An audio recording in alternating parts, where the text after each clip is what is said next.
da moraš da budeš zdrav kako bi ga trošio.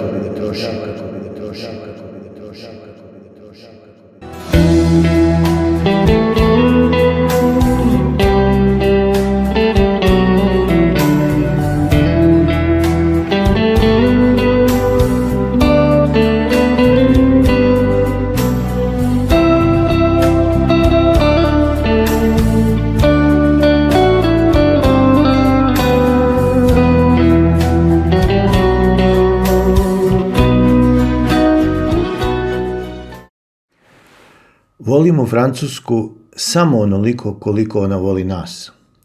Zbog kršenja ljudskih prava tražimo suspenziju svih ugovora sa francuskim kompanijama. Užasne scene nasilja nad građanima Francuske koje gledamo već nedeljama ostavile su bez daha većinu stanovnika Srbije. Posebna grupa začuđenih i povređenih su oni građani koji su izgubili članove svojih porodica, rođake i prijatelje tokom bombardovanja SRJ 1999. godine i višegodišnjih brutalnih sankcija 90. godina prošlog veka. U ovu grupu možemo pridružiti i skoro sve građane kojima je uništena ili opljačkana imovina koju su krvavo sticali decenijama. Ko je jedan od glavnih odgovornih za pomenute zločine? Koalicija u kojoj je jednu od glavnih uloga vodila Francuska. Zar je moguće da država kao što je Francuska, koja nam je godinama jela džigerice, kritikujući nas kako u Srbiji nema demokratije, sebi dozvoljava da najpre ignoriše mišljenje ogromnog dela svojih poreskih obveznika? Još strašnije, kad su građani vidjeli da od priče nema vajde, zar je moguće da se država Francuska na tako brutalan način obračunava sa svojim građanima? Policajci batinama, pendrecima, šok bombama zverski se obračunavaju sa svojim sunarodnicima, upravo onima koji su im porezima kupili opremu i oružje kojom ti isti policajci revnosno brane sramotnu manjinu u francuskom društvu. Nažalost, francuske kompanije u Srbiji iz poznatih razloga dobijaju najveće poslove. Aerodrom Nikola Tesla, spalionica Vinča, beogradski metro samo su mali deo civilnih ugovora.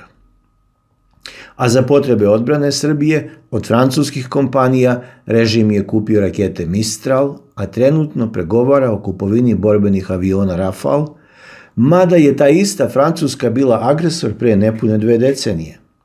Ostaje pitanje šta ćemo činiti ako za koju godinu ponovo budemo morali biti na strani svoje domovine, a Francuzi po običaju na strani svojih interesa.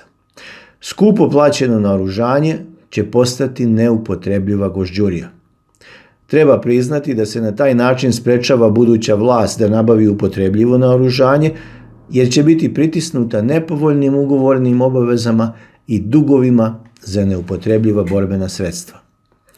Ispostavlja se da kada Srbija već nema tajnu službu, da je bolje da su građani Srbije prvi razbili kod Sky telefona, a ne francuska tajna služba. Tako bi prisilili režim u Srbiji da razvija našu vojnu industriju, a ne da vadimo iz bedaka industriju Francuske.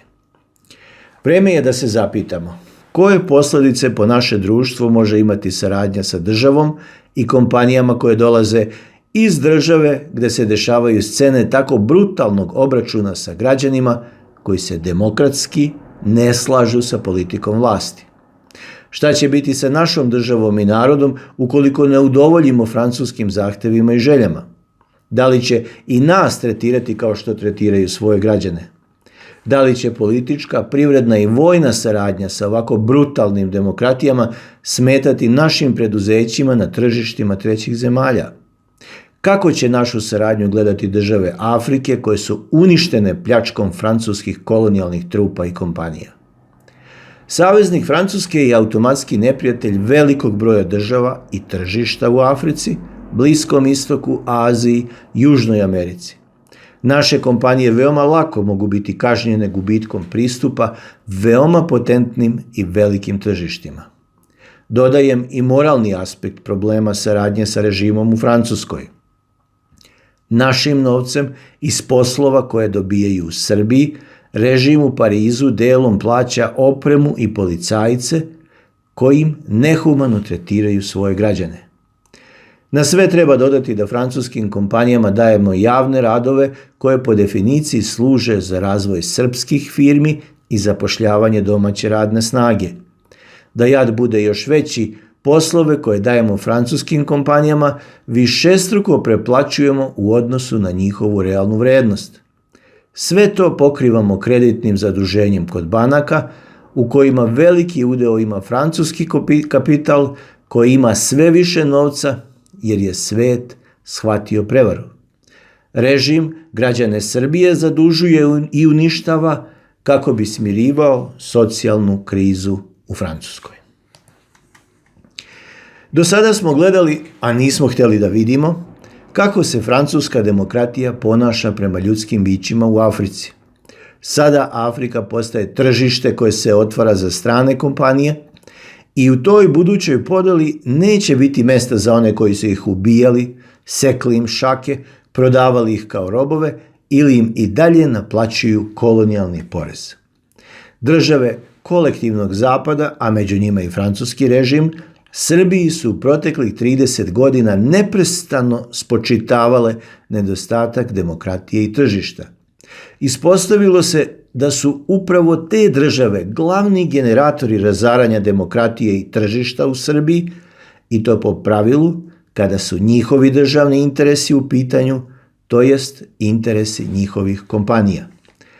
Čak i uticaj na prostoru Srbije oni su prodavali trećim državama i kompanijama. Srbija je naučila lekciju iz sankcija kojim je Francuska godinama ubijala građane i privredu Srbije.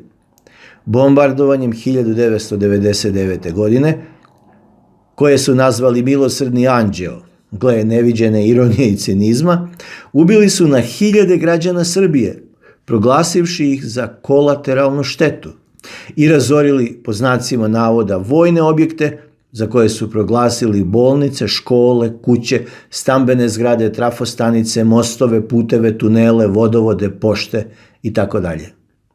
Mi ne smemo dozvoliti da se takav teror ponovi nigde u Evropi, a upravo ga gledamo u Francuskoj i ćutimo. Stoga, zbog opasnosti da zbog kršenja ljudskih prava u Francuskoj bude kažnjena Srbija, njen državni ugled, privreda i građani, treba podhitno učiniti sljedeće. Pod A. Svi agenti i lobisti francuskih službi i države koji deluju u Srbiji. Neproverene informacije govore da ih najviše ima u predsjedništvu, vladi, ministarstvima i javnim preduzećima, moraju biti ili pritvoreni ili spojeni sa Francuskom. To neće biti teško jer je naša policija tu operaciju već uvežbala sa Zlatanovićem i Kneževićem. Pod B. Svi ugovori koji se pripremaju između francuskih kompanija sa državom i javnim preduzećima u Srbiji da budu odmah obustavljeni. Pod V. Svi potpisani ugovori između države Srbije ili domaćih kompanija sa francuskim kompanijama ili kompanijama u kojima postoje akcionari iz Francuske da budu odmah suspendovani. Pod G. Definisati nova poglavlja koja Evropska unija treba da ispuni kao preduslov kako bi se nastavilo dalje pridruživanje Srbije prema Evropskoj uniji. Poštovanje ljudskog života je prvenstveni korak, jer ako se Francuska tako brutalno odnosi prema svojim građanima, kako će tek tretirati građane druge države, a posebno Srbije? Budimo pragmatični kao i francuski režim. Šta Srbija gubi obustavljanjem privredne saradnje sa Francuskom? Domaće kompanije, pa čak i kontroverzni biznismeni, preuzeli bi poslove koje su velikodušno prepušteni francuskim kompanijama. Koliko novih tržišta bi se takvim postupkom otvorilo za kompanije iz Srbije? Skrenuo bih pažnju saradnicima okupatora u Srbiji, a posebno onima koji u predsjedništvu, vladi, ministarstvima, javnim preduzećima i na ulici zastupaju interese režima iz Pariza, da mana novca kojim ste plaćeni je da moraš da budeš zdrav kako bi ga trošio. Jedini svedoci koji mogu povezati okupatora sa zločinom i žrtvom ste vi.